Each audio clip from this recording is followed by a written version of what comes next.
Olá, pessoal. Nessa mini aula de hoje, realmente mini aula, eu vou relembrar muito rapidamente alguns conceitos de vetores. Na verdade, eu não vou entrar em muitos detalhes, só quero relembrar algumas ideias importantes e ressaltar algumas coisas. Eu adicionei para vocês na página do curso um vídeo que eu acho que é bem legal, vale a pena assistir, sobre a ideia geral de vetores, conceitos, definições, para relembrar.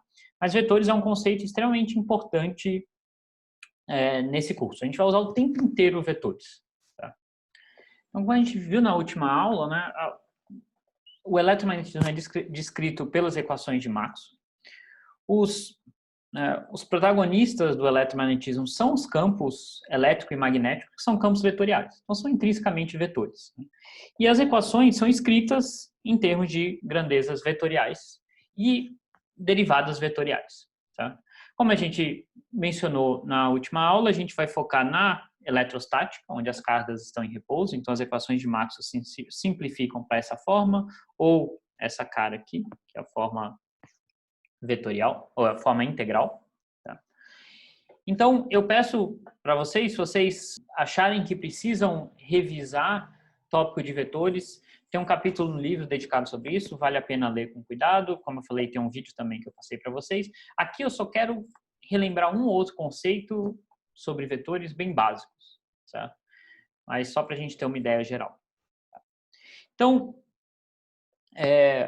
o que eu quero, a primeira coisa que eu quero que vocês, né, realmente lembrem sobre vetores é que vetores, eles são algo maior que um sistema de coordenadas. Né? Eles são algo que realmente existem, eles existem independente de um sistema de coordenadas. Tá? Então, como a gente viu na aula passada, por exemplo, um campo vetorial, tá? Ele representa uma função que associa um vetor a cada ponto do espaço. Então, eu tenho aqui, por exemplo, um certo ponto. Né? Se eu considerar esse ponto do espaço aqui, eu tenho um vetor associado, estou chamando aqui nesse caso de A, não interessa exatamente o que é esse vetor, mas esse vetor, ele é uma propriedade desse ponto do espaço, independe do sistema de coordenadas. Então, se eu, por exemplo, giro o meu sistema de coordenadas para esse outro sistema aqui, o meu vetor continua lá. Ele é exatamente o mesmo vetor, eu só estou mudando o sistema de coordenadas, que é uma escolha que eu posso fazer sempre. Mas o vetor, ele existe independente do sistema de coordenadas. Tá? O que pode ser um pouco confuso, porque muitas vezes a gente escreve o vetor assumindo um certo sistema de coordenadas. Né? Então, em particular, nesse caso aqui, a gente escreveria esse vetor em termos das componentes dele nesse sistema de coordenadas e dos versores desse sistema de coordenadas. Tá? Então, aqui ele pode ter, né, componentes, por exemplo, nas 3 direções. Aqui eu já estou aproveitando para introduzir a notação. Os versores, eu vou seguir a notação do livro-texto. Em vez de JK, vou chamar de XYZ, chapéuzinho. Então, o chapéu indica que é um versor. Tá? Então, essas componentes, elas sim dependem do sistema de coordenadas. Tá? Mas o vetor, que é esse objeto como um todo, ele independe do sistema de coordenadas. Tá? Então, por exemplo, imagina que nesse outro sistema de coordenadas, eu giro ele de tal forma que esse meu vetor está alinhado com o eixo Y. Então, ele só tem componente no eixo Y. Então, nesse outro sistema de coordenadas, eu descreveria o meu vetor simplesmente como alguma outra componente, que vai ser justamente o tamanho do vetor, mas, enfim, eu vou chamar de uma componente AY', vezes Y', que é esse novo versor aqui, nessa nova direção desse meu sistema de coordenadas. Tá? Então, notem que eu escrevo aqui uma igualdade, porque isso é o mesmo objeto. Tá? Ele tem todas as mesmas propriedades. Só que como eu represento ele em um sistema de coordenadas, depende sim, obviamente, do sistema que eu escolhi. Mas eu quero que a gente mantenha isso em mente, que o vetor é algo maior que o sistema de coordenadas. Eu posso escolher o sistema que eu quiser para descrever o que eu estou observando, ou o que eu quero estudar, mas os vetores independem do sistema de coordenadas. As componentes dependem sim, mas o vetor como um todo não.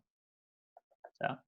Então, isso nos diz uma informação muito importante sobre vetores, nos diz como eles se transformam. Certo? Isso, na verdade, é a propriedade que define esses vetores. Tá?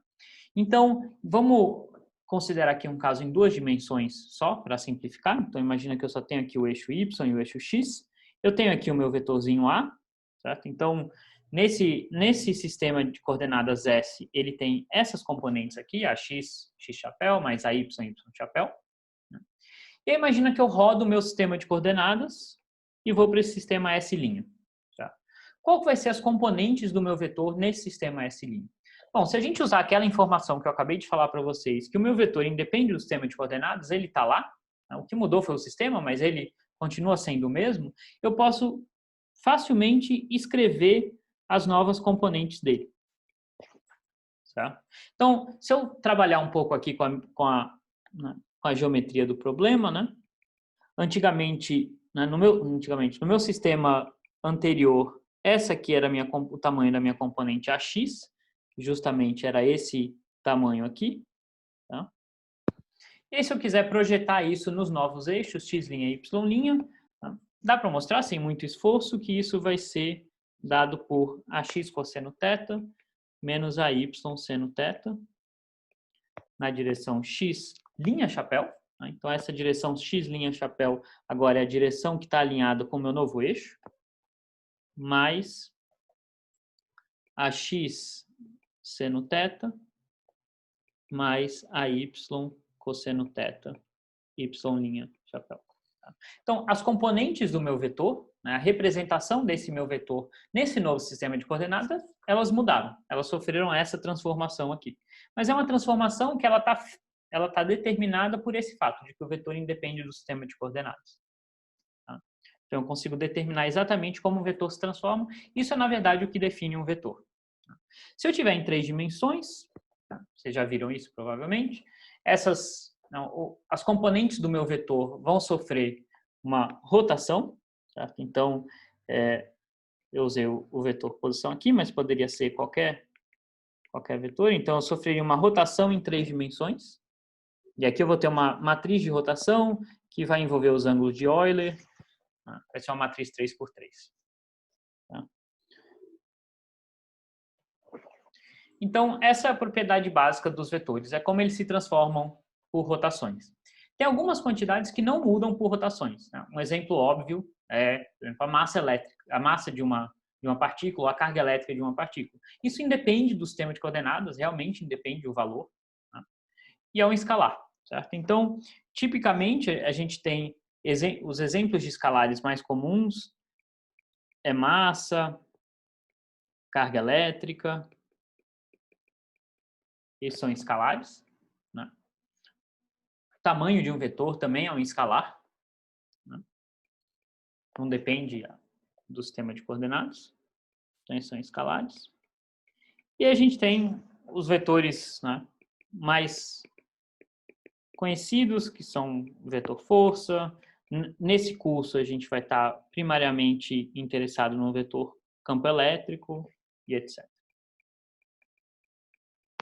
Tá? Então, essa mini aula foi só para vocês realmente relembrarem. Eu queria que vocês mantivessem isso em mente, que o vetor realmente é uma quantidade que independe do sistema de coordenadas. Como eu represento esse vetor, ou seja, as componentes que eu escrevo dele, isso sim depende do sistema de coordenadas.